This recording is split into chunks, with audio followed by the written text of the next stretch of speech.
চুয়াডাঙ্গায় ভোক্তার অভিযানে ব্যবসায়ীকে 1.5 লাখ টাকা জরিমানা। মোহাম্মদ আসাদুজ্জামান আসাদ, চুয়াডাঙ্গা প্রতিনিধি।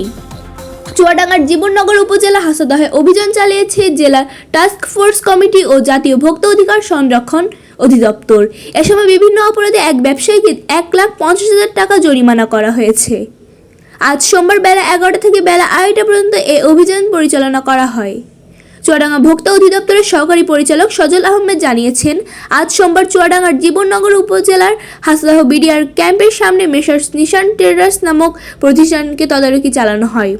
ওই প্রতিষ্ঠানকে পূর্বে সতর্ক করা সত্ত্বেও তদারকিতে অননুমোদিত ও নিম্নমানের নকল ভেজাল শিশু খাদ্য বিক্রয়, মেয়াদোত্তীর্ণ ও মেয়াদমূল্যহীন পণ্য ও বেনামি ক্ষতিকর রং মেশানো শিশু খাদ্য, চিপস ও বিভিন্ন খাবারের প্যাকেটে প্লাস্টিকের খেলনাযুক্ত অস্বাস্থ্যকর শিশু খাদ্য বিক্রয়ের প্রমাণ পাওয়া যায়।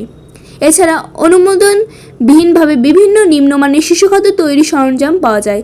এসব অপরাধী প্রতিষ্ঠানটির মালিক মতিয়ার রহমানকে ভোক্তা অধিকার সংরক্ষণ আইন 2009 এর 37-41 ধারায় 1,50,000 টাকা জরিমানা করা হয়। এ সময় অননুমোদিত নিম্নমানের নকল ভেজাল ও ক্ষতিকর রং মেশানো শিশু খাদ্য, প্লাস্টিকের খেলনাযুক্ত চিপস ও শিশু খাদ্য, মেয়াদবিহীন ও বেনামি পণ্যগুলো জব্দ করে জনসম্মুখে পুড়িয়ে নষ্ট করা হয়।